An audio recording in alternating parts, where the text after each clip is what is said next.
Things that happen in your dreams can be a result of things that happen during the day. And then I started to incorporate that into magic tricks, and I realized the why was a lot more interesting than the how when it came to the secrets. So the kind of the social engineering around it and all the social psychology. So really from there it became the core elements of what I do now.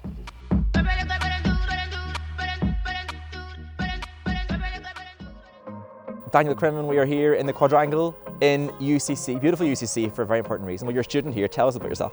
So I'm a psychological performer here in Cork, and I'm also studying social science at the university as well.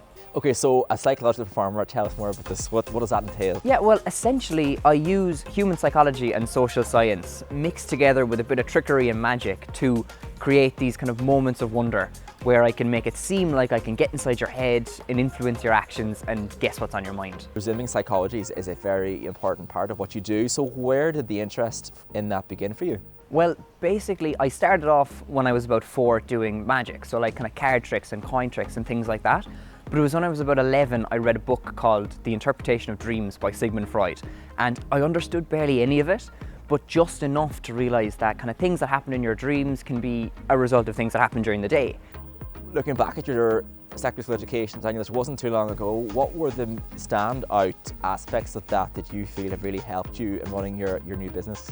So business would have been a huge asset that I still use today, from kind of the in-depth knowledge of contracts to advertising and marketing with things such as demographics that, to be honest, are still the core of my whole process at the moment when it comes to advertising shows and doing tours and things like that. And then English probably would have been a huge advantage as well, not even from the whole kind of academic curriculum side, but just from learning how to write properly with persuasive writing and speeches are things that I still use today when it comes to writing scripts for TV things or for stage shows and all sorts of stuff. Well, definitely kind of every year and every second year we did kind of school masses, awards nights and talent competitions, and the fact that I was so heavily involved in kind of organising them and setting them up definitely benefited me for setting up my own events and shows like that.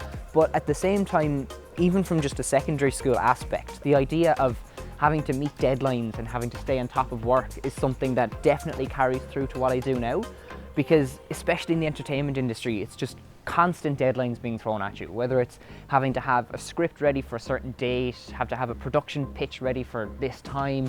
You know, the entertainment industry isn't going to stop for you because they're on deadlines that are backed by budgets, and you need to get it done. Looking back now at your secondary schooling in general, what advice would you give to that Daniel? Well, probably what I would say is you go into the doors in first year of secondary school as a child and you leave as an adult.